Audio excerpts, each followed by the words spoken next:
Welcome to another video by Doctor's World. In this video, we will discuss this emphysema. Emphysema is an obstructive disorder of the lungs. How will you define this disorder? The enlargement of air-filled spaces distal to the terminal alveoli, often associated with destruction of their walls and insignificant fibrosis. This is the definition of emphysema. So let's begin with the types. The types are on the basis of anatomical location. First one is centroacinar emphysema, that is emphysema of proximal or central part of acinus, that is formed by the respiratory bronchioles. The terminal alveoli are spared. This part or this type of emphysema involves mostly the upper part of the lungs. So upper part of the lungs are more affected. This condition is associated with the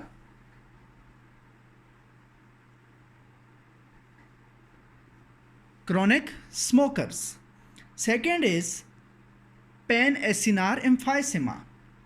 Pan-acinar emphysema is the type in which whole acinus is involved, and it is mostly associated with alpha-1 antitrypsin deficiency. The lower portion of the lungs or lower segments of the lungs are mostly affected. In case of distal emphysema, distal portion of the acinus, that is distal alveoli, are involved.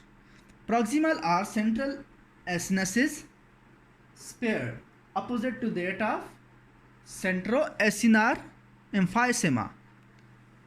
Bulle formation or bullous formation is the characteristic for this distal acinar emphysema. What is this bullous formation? It is enlargement of the air spaces more than 1 centimeters. Then we have fourth type, that is irregular emphysema.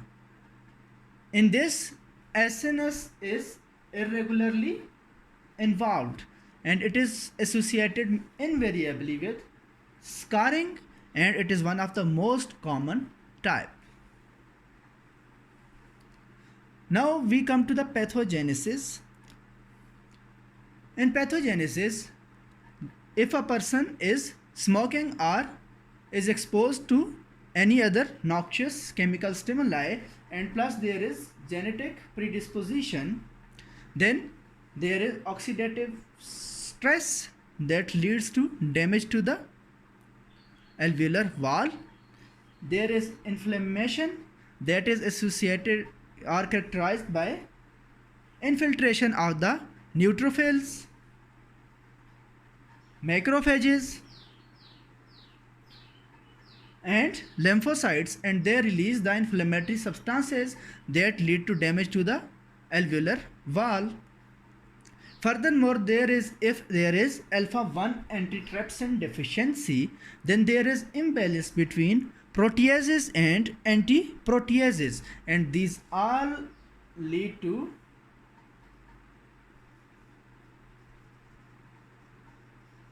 alveolar wall damage.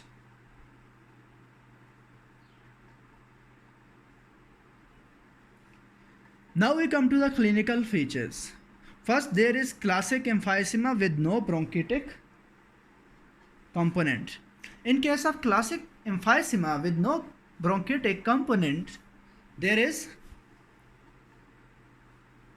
dyspnea and hyperventilation. So due to hyperventilation, there is normal oxygenation of the hemoglobin, and these patients are called pink puffers because there is normal oxygenation of hemoglobin.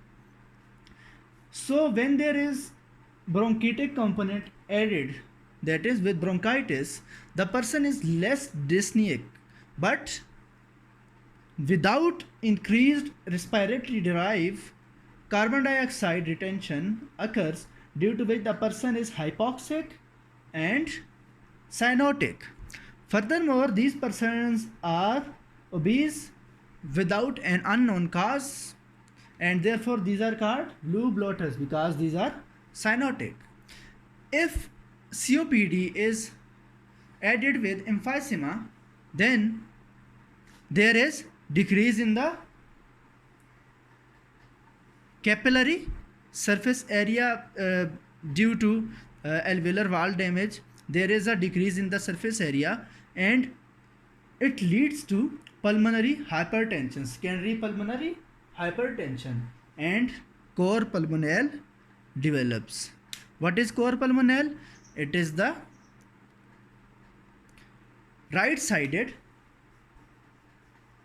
congestive heart failure due to respiratory